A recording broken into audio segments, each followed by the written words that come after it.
আজকের আসাম তথা সমগ্র বরাক উপত্যকার কয়েকটি গুরুত্বপূর্ণ খবর নিয়ে আসলাম। হাইলাকান্দি জেলা পুলিশ আজ মহরম উপলক্ষে জেলায় শান্তি শৃঙ্খলা বজায় রাখার উদ্দেশ্যে গতকাল রোড মার্চ করে ত্যাগ ও সুখের উৎসব মহরমে যাতে কোনো ধরনের অপ্রীতিকর ঘটনা না ঘটে এবং দুষ্কৃতীরা যাতে আইনশৃঙ্খলা পরিস্থিতি বিঘ্নিত করতে না পারে সেই উদ্দেশ্যে সমগ্র রাজ্যব্যাপী নিরাপত্তা ব্যবস্থা জোরদার করে তোলা হয়েছে। হাইলাকান্দি জেলায় এই উপলক্ষে অতিরিক্ত নিরাপত্তা বাহিনী এবং বিশেষ কমান্ডো বাহিনী মোতায়েন করা হয়েছে। মহরমকে কেন্দ্র করে সমগ্র হাইলাকান্দি জেলা পুলিশ নজরদারি আরও শক্তিশালী করা হয়েছে। জেলা পুলিশের পক্ষ থেকে সাধারণ মানুষকে শান্তিপূর্ণভাবে উৎসব পালন করার আহ্বান জানানো হয়েছে। পরবর্তী খবরটি হল, আসাম রাজ্য বিদ্যালয় শিক্ষা পর্ষদ 2026 সালে অনুষ্ঠিত মাধ্যমিক চূড়ান্ত পরীক্ষায় ওএমআর উত্তরপত্র ব্যবহারে কোনো তৎক্ষণিক পরিকল্পনা নেই বলে স্পষ্ট করে দিয়েছে। মাধ্যমিক পরীক্ষায় ওএমআর উত্তরপত্র ব্যবহারের সম্পর্কে বিভিন্ন পক্ষ থেকে উত্থাপিত প্রশ্নের প্রতি লক্ষ্য রেখে পর্ষদের সচিব একটি বিজ্ঞপ্তি জারি করেছে। অবশ্য পর্ষদ ছাত্রছাত্রীর দক্ষতা ভিত্তিক শিক্ষা ও মূল্যায়ন সম্পর্কে প্রচেষ্টা অব্যাহত রাখবে বলে ঘোষণা করেছে। এদিকে ডিমা হাসাও জেলার অতিরিক্ত জেলা কমিশনার একে ইলিয়াস আহমেদ বলেন, লামডিং শিলচর জাতীয় সড়ক সচল করে তুলতে চেষ্টার কোনো ত্রুটি রাখা হচ্ছে না। জাতীয় সড়ক কর্তৃপক্ষ চাটিঙ্গা লামপুর অ্যালাইনমেন্ট বদল করে 217 মিটার নতুন রাস্তা তৈরি করেছে। আগামী 3-4 দিনের মধ্যে রাস্তা খুলে দেওয়ার চেষ্টা করা হচ্ছে। তারপরেই সড়কপথ দিয়ে পণ্যবাহী লরি চলাচলের অনুমতি দেওয়া হবে। তিনি বলেন, ইতিমধ্যে জেলা প্রশাসনের পক্ষ থেকে ডিমা হাসাও জেলায় আটকে পড়া 650 জন লরি চালককে চাল, ডাল, তেল ও ক্যান্ডাল প্রদান করা হয়েছে। তাছাড়া ট্রাক চালকদের নিরাপত্তার বিষয়টিও পুলিশ তদারক করেছে, জানিয়েছেন একে ইলিয়াস আহমেদ।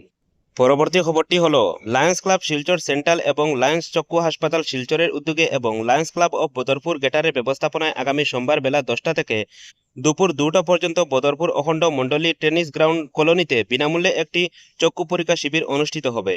চোখে ছানি পড়া ইচ্ছুক দুস্থ রোগীদের এই শিবিরে উপস্থিত থাকতে বলা হয়েছে। এতে অংশ নিতে ইচ্ছুক রোগীদের ওই দিন সকাল 8টার পর শিবিরে উপস্থিত হয়ে ক্রমিক নম্বরে টোকনের অংশগ্রহণ করতে হবে। অপারেশনের জন্য নির্বাচিত রোগীদের ওই দিন অথবা পরবর্তী নির্ধারিত দিনে শিলচরের লায়ন্স চক্ষু হাসপাতালে স্থানান্তরিত করা হবে। পরবর্তী খবরটি হলো, শ্রীভূমি শহরের জনসাধারণ, বিদ্যালয়ের ছাত্রছাত্রী এবং যানবাহনের স্বাভাবিক চলাচলের জন্য জেলার বিভিন্ন এলাকায় সড়ক সংলগ্ন অবৈধ বাজারগুলির উচ্ছেদ অভিযান অব্যাহত রয়েছে। এই বাজারগুলির মধ্যে রয়েছে শহরের লক্ষ্মীবাজার রোডের পিডব্লিউডি কার্যালয়ের পার্শ্ববর্তী বাজার, গুলাবজি মার্কেটের সম্মুখে থাকা বাজার, কালীবাড়ি সংলগ্ন বাজার, স্টেশন রোড এবং পেট্রোল পাম্প থেকে রেলওয়ে গেট ও গাট লাইনের অবৈধ বাজার।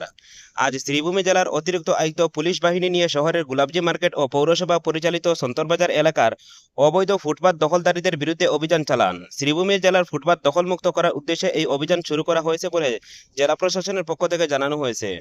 এবং সর্বশেষ খবরটি হলো, শ্রীভূমি জেলার অন্তর্গত পাদালিছড়া থানাধীন লুয়ারপা ব্লকের সলগই নাচগড় এলাকায় সাম্প্রতিককালে ঘন ঘন চুরির ঘটনা সংঘটিত হচ্ছে। এমন অবস্থায় শুক্রবার রাতেও ওই এলাকায় সরকারি মেডিকেল সাবসেন্টার দরজার সাটা তালা ভেঙে ভিতরে প্রবেশ করে ফ্রিজ সহ অন্যান্য মূল্যবান সামগ্রী চুরি করেছে চোরের দল। প্রসঙ্গ, দিন কয়েক আগে ওই সাবসেন্টার থেকে ইনভার্টার সহ অন্যান্য সামগ্রী চুরি করেছে বলে খবর পাওয়া গেছে।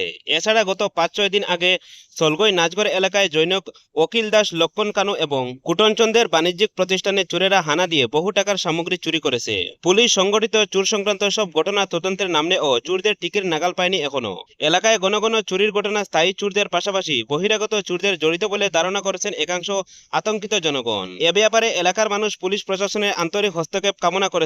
এদিকে বাদালিছড়া থানার এসআই প্রভাকর চৌধুরী জানান, সমূহকাণ্ডে কতিপয় সন্দেহভাজন চোরের গতিবিধির উপর পুলিশের নজরদারি অব্যাহত রয়েছে। শীঘ্রই চোরেরা ধরা পড়বে বলে আশাবাদী পুলিশ অফিসার প্রভাকর। পাশাপাশি তিনি ওই এলাকায় বিডিপি পহড়া জোরদার করার আহ্বান জানিয়েছেন।